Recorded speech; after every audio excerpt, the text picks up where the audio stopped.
الحمد لله الذي شرع لنا أحكاما في كل الأمور وشرع لنا فيما بين الأمير والمأمور ونشهد أن لا إله إلا الله وحده لا شريك له ونشهد أن سيدنا ومولانا محمدا عبده ورسوله وصفيه وخليله بلغ الرسالة وأدى الأمانة ونصح الأمة وكشف الله به الغمة وتركنا على المحجة البيضاء ليلها كنهارها لا يزيغ عنها إلا هالك فعليه أفضل الصلوات وأتم التسليم وعلى آله وصحبه ومن استنى بسنته إلى يوم الدين. أما بعد فقد قال جل وعلا في كتابه العزيز وفرقانه الحميد بعد أن أقول أعوذ بالله من الشيطان الرجيم بسم الله الرحمن الرحيم وإلى مدين أخاهم شعيبا قال يا قوم اعبدوا الله ما لكم من إله غيره قد جاءتكم بينة من ربكم هذه ناقة الله لكم آية فذروها تأكل في أرض الله ولا تمسوها بسوء فيأخذكم عذاب عظيم. رب اشرح لي صدري ويسر لي أمري واحلل عقدة من لساني يفقه قولي. اللهم لا علم لنا إلا ما علمتنا إنك أنت العليم الحكيم. اللهم علمنا ما ينفعنا وانفعنا بما علمتنا وزدنا علما. Many a times in life, when you and I face trouble or we're going through some difficulties, it's very easy to quit and to tell people that I'm tired of dealing with these people. And it could be family members, it could be co-workers, it could be any person that you have interacted with or a group of people. And what do people usually utter? They say, I just don't want to deal with people anymore. I'm just tired with them.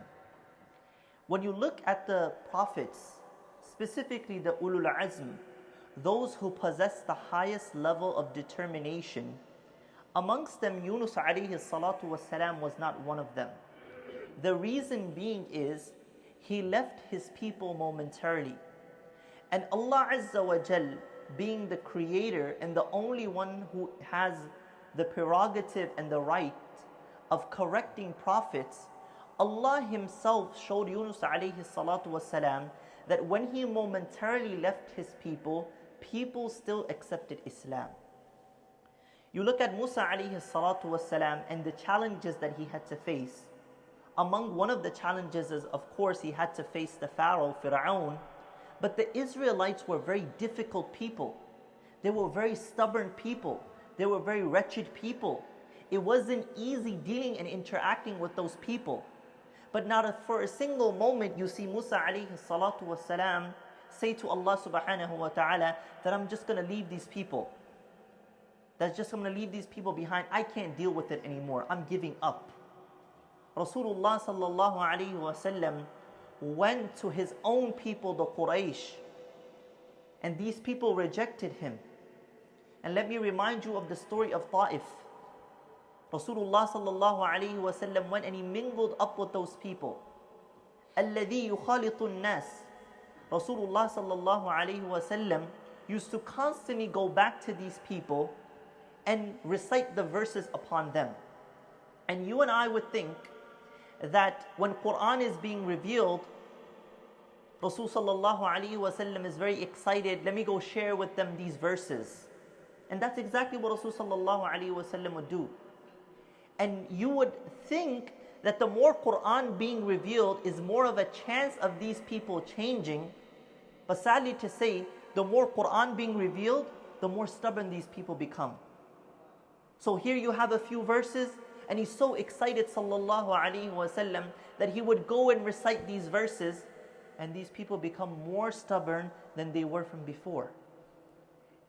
And what is the hadith of Rasul sallallahu alayhi wasallam when it comes to the character of a believer and this concept of just letting go and giving up upon people? He speaks about the character, al-Muslimu man salim al-Muslimuna min lisanihi wa yadihi, that a true believer is the one who other believers are protected by his tongue and his character. You know, when a father tells a son that don't treat your brother like this, does that give that son the right that, okay, he treats his brother only well, but when it comes to other people, his manner is very poor? You know, is it fine to backbite about non-Muslims. The hadith of Rasulullah sallallahu alayhi wa sallam, لا يؤمن أحدكم حتى يحب لأخيه ما يحب لنفسه. None of you are a true believer until you love for your brother what you love for yourself. Does that mean that I can treat a non-Muslim differently? We have to remember that all of us are one ummah, كجسد واحد.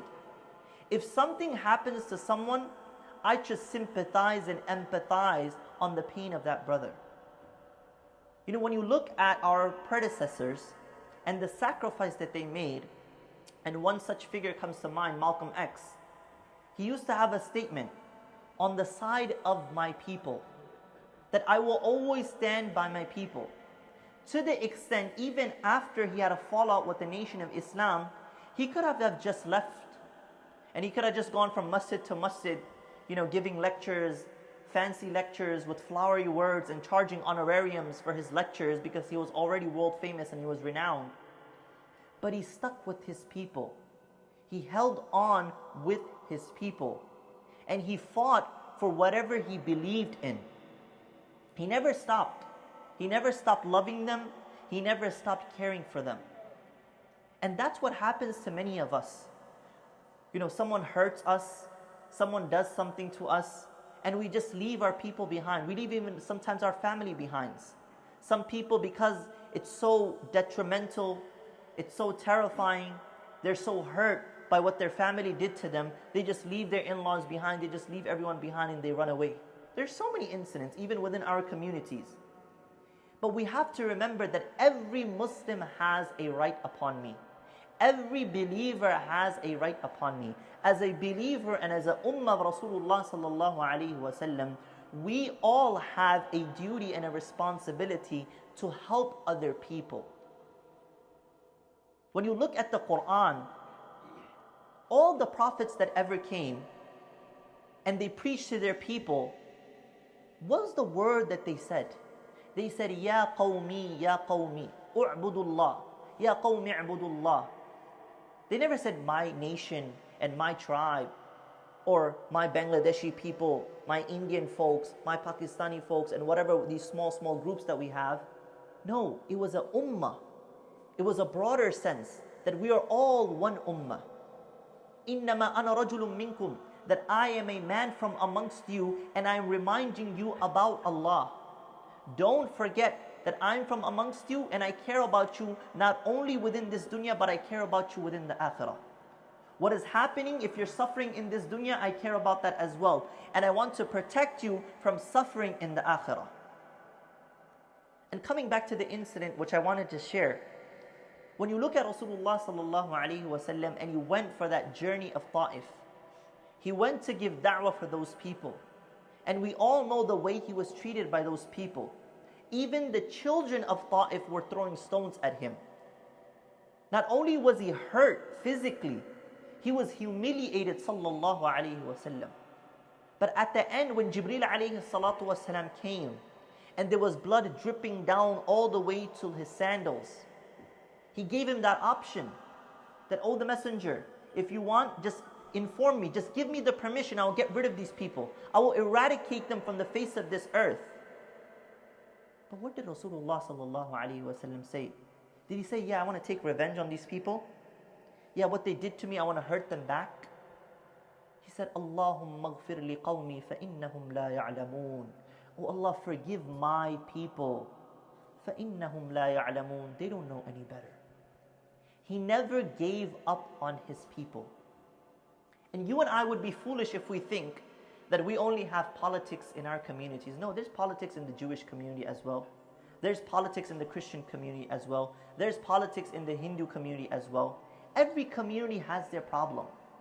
You know, nowadays, mashallah, when, you know, few brothers don't get along in a masjid, then a group of brothers get along and they just open another masjid and another masjid. There's khair and barakah in that, mashallah.